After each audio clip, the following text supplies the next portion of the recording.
Welcome back to episode 2. Who is this General Gregory character?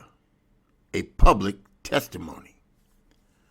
Some quick data mining of my listeners shows that the vast majority of them believe in God. For me, this is perfect. I will therefore start out with a very personal testimony to address the questions of why I claim to be a man of God and why what I have to say may prove to be worth your time listening to. Here we go. The day that changed my life forever. I was born in Brooklyn to my wonderful parents, William and Editha Gregory, raised in the Marcy Projects along with my 7 brothers and sisters. Since both my parents had good jobs, we were like the rich amongst the poor, which simply meant that things like food and clothing, were for the most part not an issue for our family. Everyone in the projects could not make that claim. As I recall, growing up in the project was pretty cool. When I was a late teenager, our parents moved us to a very nice house in Queens. I had just started a new job in a bank in Harlem when I came home one day to hear my mom tell me that my younger brother Brett had just died from kidney failure earlier in the day. I knew he went to the hospital early in the week because he was not feeling well. My last memory of seeing him alive was on the couch in our living room with his head in his hands like the whole world was weighing on him. I had no idea he would be gone in less than a week. As the news got out that day, many people, as is customary, started coming to my house to offer their condolences to me and the rest of my family. My house quickly became very crowded. For some reason, I knew I had to get out of there to be alone. I was 22 at the time. Now outside alone, it was about 6 p.m. with the sun going down. I seemed to be at first walking around aimlessly and found myself at a local baseball field near my house, which was completely empty, which, to this very day, seemed to me like a miracle.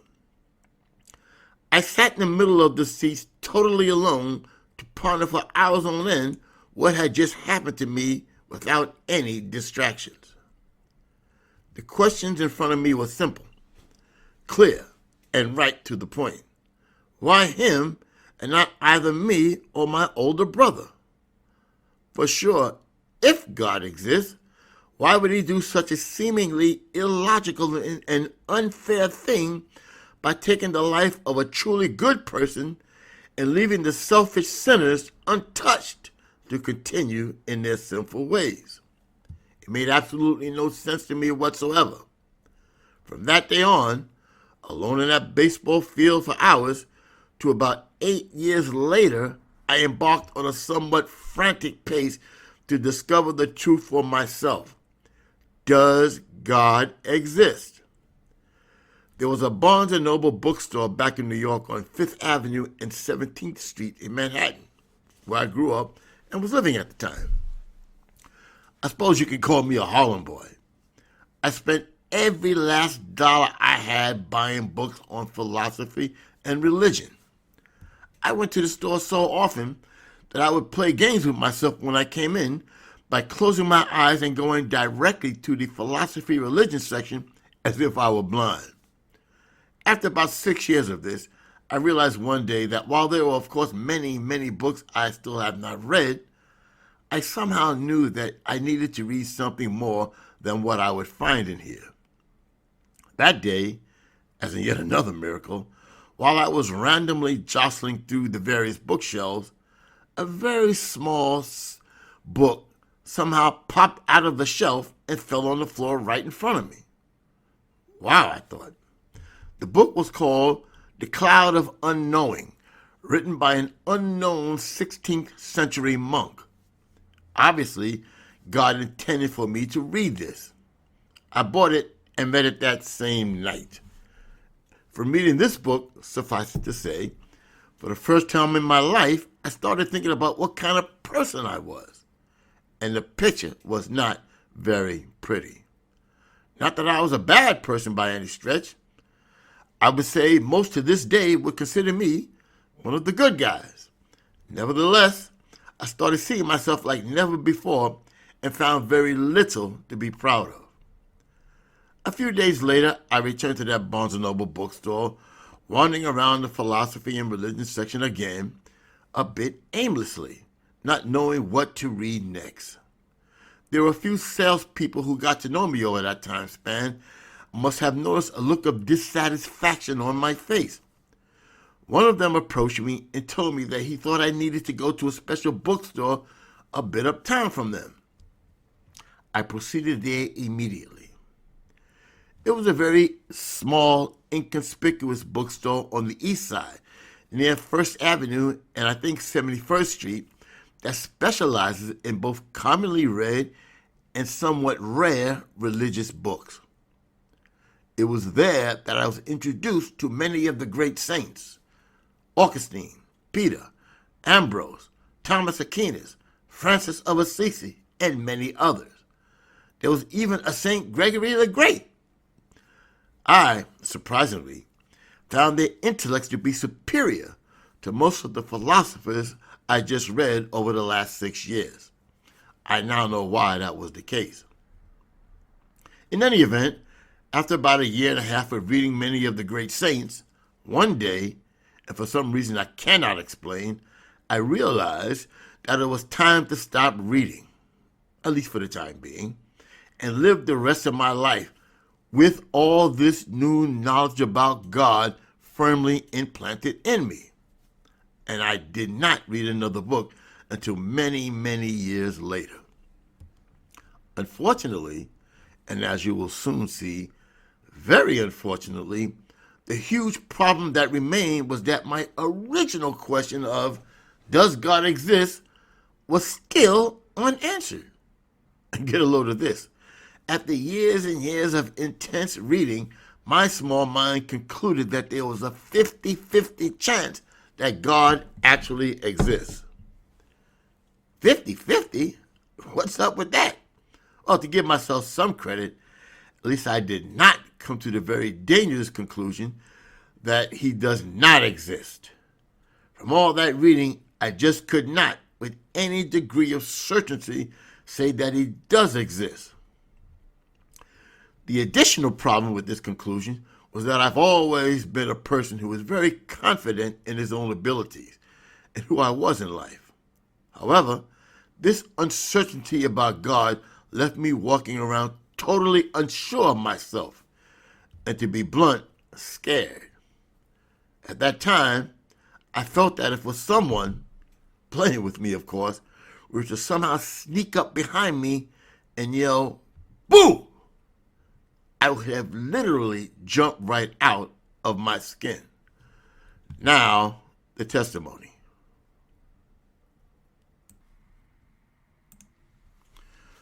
I can recall and even feel this life-altering incident for me like it was yesterday. Please follow. I was playing basketball in the neighborhood park with my usual buddies. No problem. I was in the air in the middle of a jump shot when suddenly I felt and heard my left calf muscles rip apart. In addition, and even more remarkable, was that I saw, while in the air, several individual cell muscles in my left calf rip apart right before my very eyes. As a quick side note, when I eventually got to the hospital, I was able to draw a picture of what I saw to the doctor. He could hardly believe how accurate my drawing was. I even drew the bands on each long cell that, if you remember your early biology, represents volunteer muscle cells. But here's the real outcome of all this. My friends gathered around me to see if I was okay. The pain had not yet subsided, and I knew that I could not continue playing. As is the way it is in street ball, a replacement for me stepped in right away, and the game continued. After about 10 minutes on the sidelines, I was able to get up and walk, albeit with tremendous pain and a very, very significant limp.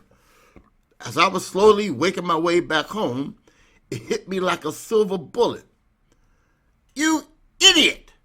I screamed aloud right there on St. Nicholas Avenue and 141st Street.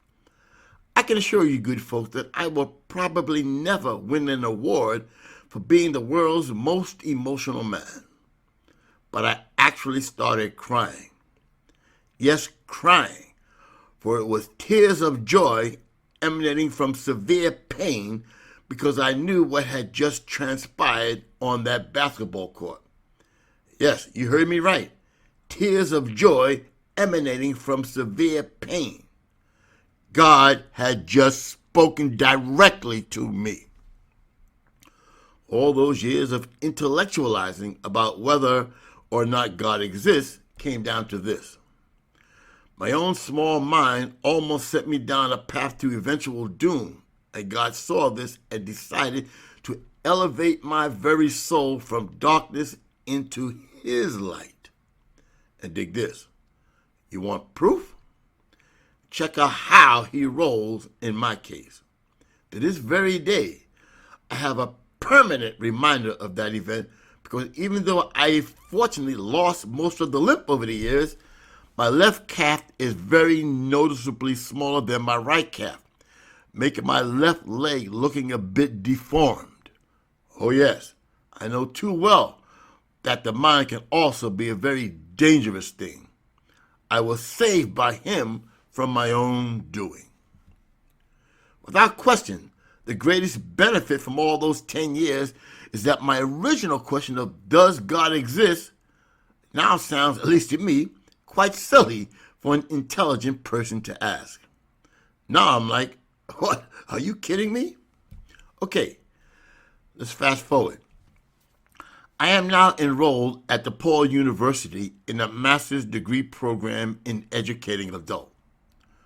Just as importantly, at that time, I also served for about 2 years as a volunteer math instructor in a West Side adult education program right here in Chicago.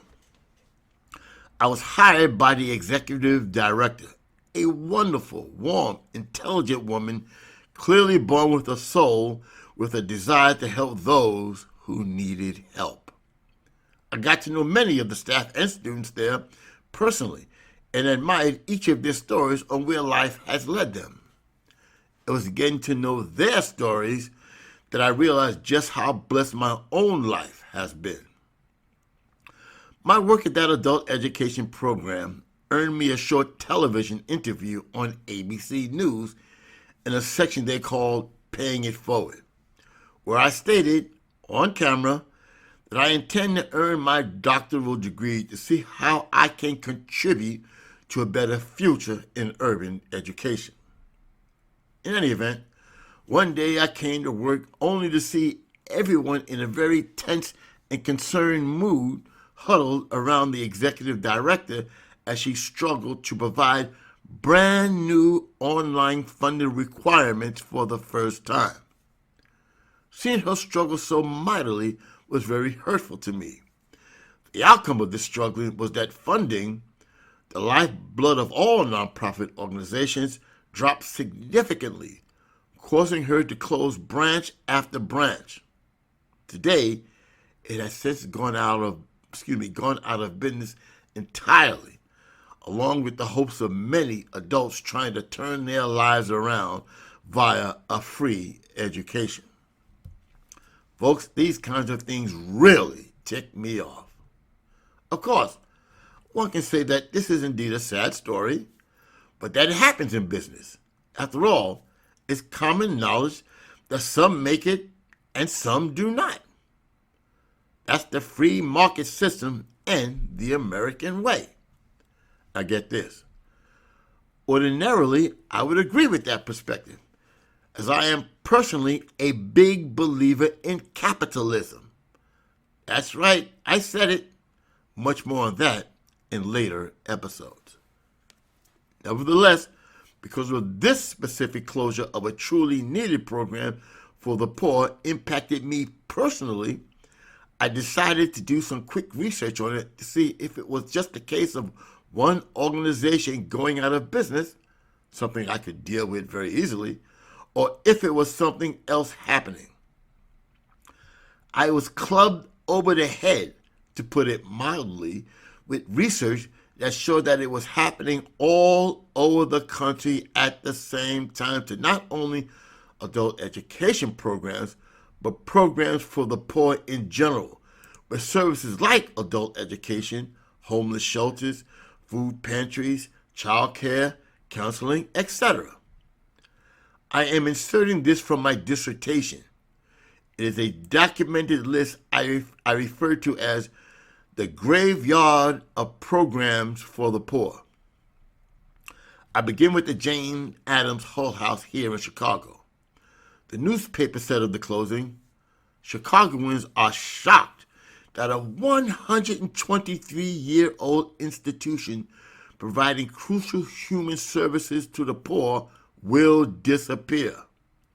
Next, we had the United Teachers of Los Angeles, who posted that there will be 2 demonstrations of 300 to 400 adult ed students protesting the closing of all adult ed schools in Los Angeles. They added that the elimination of these programs would have a significant impact on the economic and social structures of Los Angeles. Add to this, the principal of the Sonoma Valley Adult Ed School posted in the local newspaper that the Sonoma Valley Adult School has proudly served the community for 74 years, and it is with great sadness that we close our doors. We thank all of you who have attended our classes or benefited from our services. It has been a great run. And there's more. The Maryville Adult Ed School sang with bittersweet pomp and circumstance. Monday night marked the end of an era for Maryville adult education. After nearly a century of guiding students towards long-awaited achievements, the program's last group of graduates walked across the stage to receive their diplomas. The sad school principal said he wanted to remember the years we were able to change lives for tens of thousands of people. It created more jobs for them and their families. It created more opportunities and doors opening. It created hopefulness. Finally, here again in Chicago, we have Blue Gargoyle, a nonprofit literacy and tutoring program that served many Southside residents here, closing after 40 years of service. The assistant director of Blue Gargoyle explained that many of their clients rely on public aid, which requires them to be enrolled in classes they offer or face losing their benefits. The director said, it's a very dangerous time for them. They could be sanctioned and lose their aid, lose their housing, she said. We have teen mothers with young children. Now do you see why I'm very angry? The research showed that this was clearly not a series of random closings, but statistical analysis clearly shows that. And certainly, listen to this, people, this ain't God's work. I would bet my life on that. So, the question for me was twofold. One, what the hell is going on around the country? And just as importantly, two, why now? Let's fast forward about 5 years. Okay, my dissertation titled The Rise of Neoliberalism, a Trans-Rational Analysis Towards a New Vision for Urban Education, was successfully defended. My name is now officially Dr. Dennis Kevin Gregory. My degree, a Doctor of Philosophy, which I received in 2016, is in a field called Curriculum Studies from DePaul University here in Chicago. Because of my passion, I graduated with a near-perfect GPA. So, all right, that's cool, but so what? It means that I am qualified to discuss with you why we teach our kids what we do from as early as kindergarten.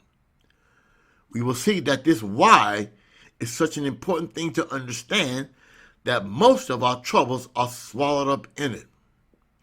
This why will drive the entire podcast and hopefully provoke us to think our way out of this mess we are all in together.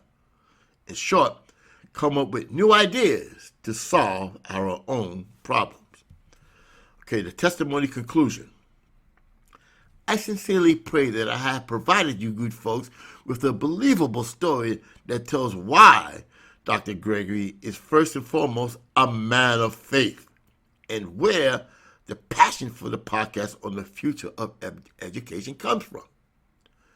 Let's end with a quote from Albert Einstein when he said, "We cannot solve our problems with the same thinking that created them in the first place." Sounds reasonable and even intuitive. But what same thinking could he be talking about? How can this help our very troubled society? And finally, how is this related to the future of urban education? Episode 3 will be called Neoliberalism. What is it? We will see that it is a way of thinking by the elites that controls our lives today as we speed our way towards a catastrophe of our own making. So until episode 3, blessings to all of you.